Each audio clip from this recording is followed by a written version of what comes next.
The big news this morning is it's almost over. It's not officially over. The discipline for Deshaun Watson, pending a possible NFL appeal, is 6 games, no additional fine. So the judge decision requires that no massages other than directed by club personnel, no adverse involvement with law enforcement. This one, information is from Tom Pelissero. I was told that the NFL was looking at maybe Deshaun Watson seeking treatment because there is a pattern here. But the judge says that this is according to Tom Pelissero of the NFL Network. Deshaun Watson's pattern of behavior was egregious, but notes that behavior was, quote, nonviolent sexual conduct in explaining the decision to suspend him 6 games per source. I was told this morning at around 8:35, I'd gotten the information that there was going to be 6 games and no fine. But also, the NFL didn't or doesn't want to appear to be weak. They wanted an indefinite suspension. But the NFL Players Association felt pretty good that this was going to be somewhere between 2 and 8 games. And they are asking the NFL to move on with this. Now, this is the situation. Roger Goodell is not supposed to be the judge, jury, and executioner because the judge made the ruling. But he still is because he's the appellate judge. You want to appeal this, it's Roger Goodell who hears this. Now, if he chooses to. But I was told that the NFL did not want to appear weak here. Now, they may accept this, although I think that the optics of that are bad too. They got 3 days to appeal this. I get the feeling the NFL wants to show strength here that, hey, we don't agree with this. 6 games. Now, privately, they're probably saying it'd be great to just move on with this because we're heading into the season. Camps have opened up. But Roger Goodell and the NFL have to look at this and say, perception-wise, how do we look? But they didn't make the ruling. And that's really important, that they put sort of the onus on the judge, Sue Robinson, basically saying, you make the decision. You're making the decision. But Deshaun Watson, he settled 3 cases, civil cases, overnight. So there's one more that's pending. I'm guessing that Deshaun Watson's legal team said, hey, let's do our best. Let's get all of this settled the best we can. One is apparently going to go to trial, so 24 of the 25. But it was stressed to me the NFL can't appear weak. It's got to be, we got to fight this. We wanted an indefinite suspension. They basically, from what I'm told, the NFL wanted banishment. Like they were kind of trying to push as strongly as possible to say, he shouldn't be in the league. And for, an amount of time that was more than 1 season. So he got 6 games. Keep in mind the signing bonus he signed with the Browns, not affected by this. He makes $1 million in salary this year. So if we look at 6 games, who's good at math? Paulie, I'll go to you. It's around $350. I'm not that good at math. $350,000. Yes, he's going to lose $350,000 of his $1 million salary. If this were under last year's salary, I think Deshaun was making like 22 last year. He would have lost, or 25 last year. He would have lost $11.5 million on the last year's salary. Now keep this in mind. The NFL Players Association put out a press release, and this was this was in advance of the judge's decision.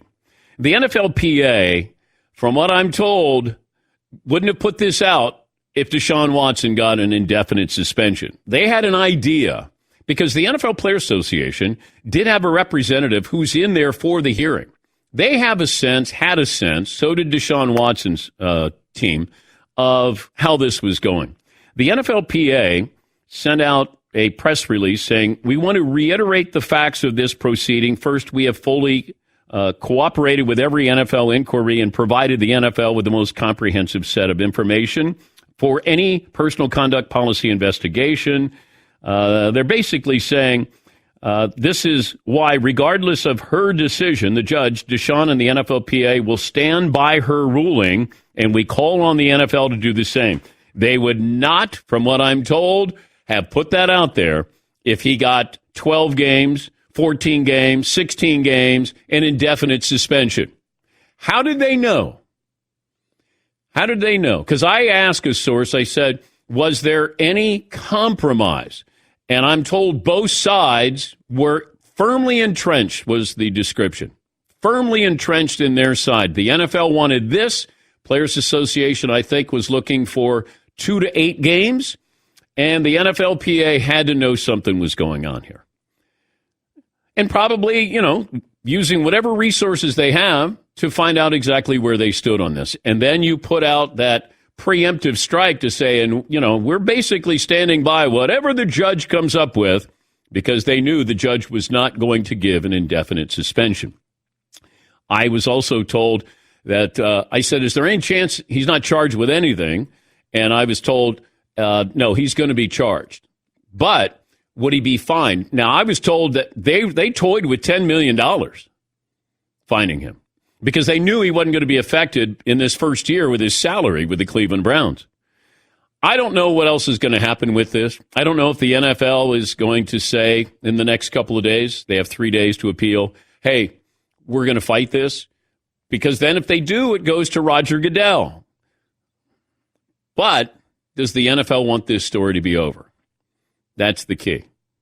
And there have been times when I wonder if the NFL really cares about the optics. But if 40%, roughly 40% of your audience is female, you might want to reconsider that. Do we go after this? Do we press for more? Do we want to at least give the impression that we're pressing for more? That's what I'm curious about. All right, what's poll question we have today, Seton O'Connor? Well, I guess we'll start right there. Should Roger Goodell appeal disciplinary officer Sue Robinson's decision? Mm-hmm. Wow. That's a tough question to start our Monday there. Should he? I'd say yes, he should. But, if you go back to what Tom Pelissero pointed out, according to his source, Deshaun Watson's pattern of behavior was egregious, but notes the behavior was nonviolent sexual conduct. So this is the judge's ruling there. If you're the NFL, is that enough to say, we'd like to get a couple more games out of here? We want to appeal this. But the NFLPA can also appeal.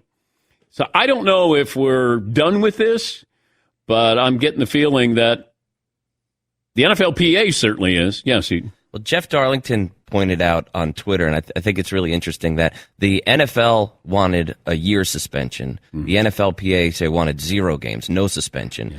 And Sue Robinson came down with 6 games. So she didn't even go 50-50 and sort of meet them in the middle there. She went further than that, closer to the NFLPA. Yeah, not even 8 or 9. And I thought it was going to be 8. I thought that might be a sweet spot there, that they could land and both sides would be happy. And maybe the NFL is probably going to look at this and go, do we appeal?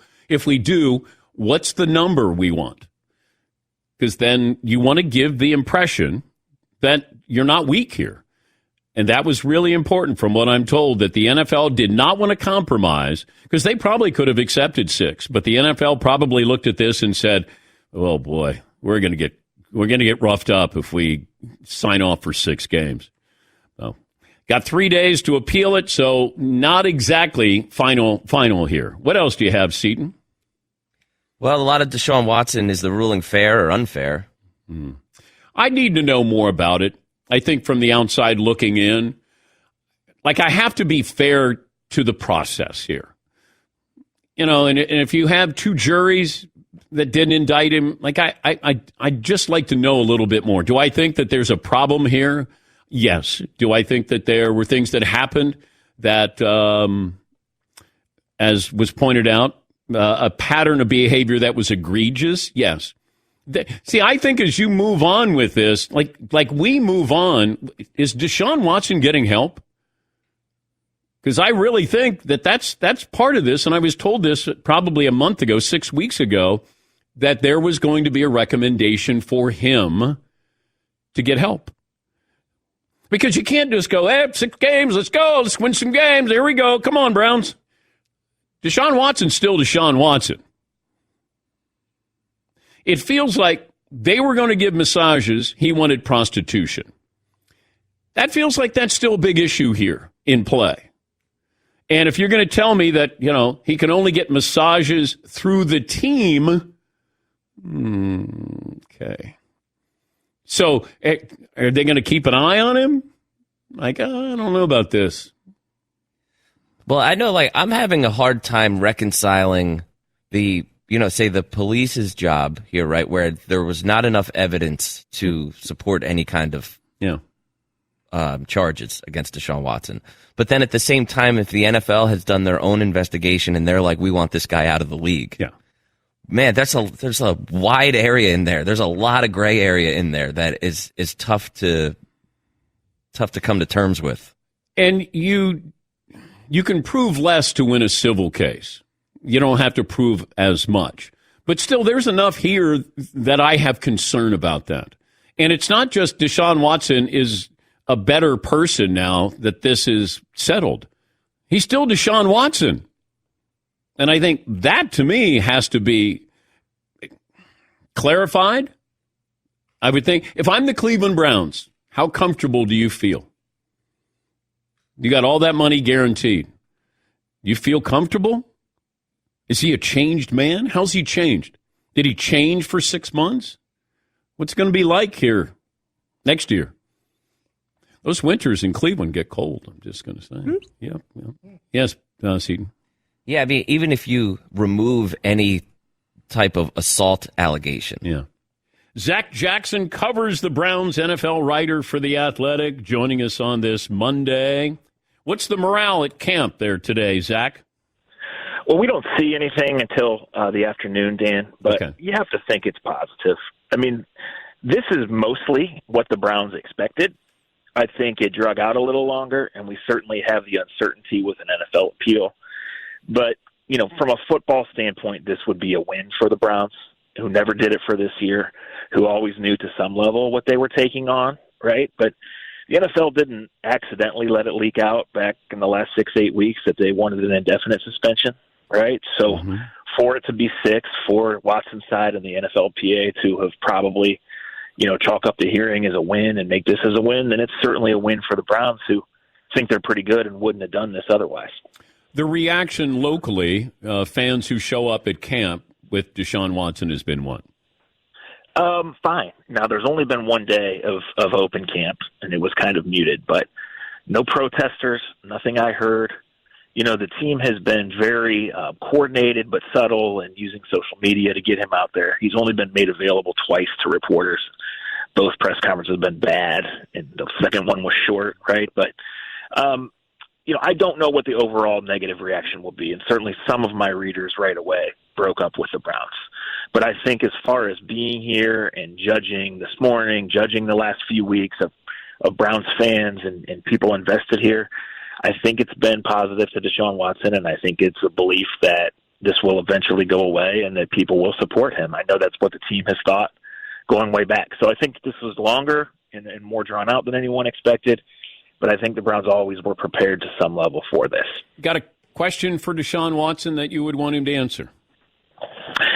That I haven't thought about that because he hasn't really directly answered anything, and we also haven't been able to ask him any football questions, right? So he has maintained his innocence, and he's been direct in doing that. Now, the ruling obviously is in conflict with that, and some of it was out there. But I just go back, Dan, to this trade was made, on Friday in mid-March.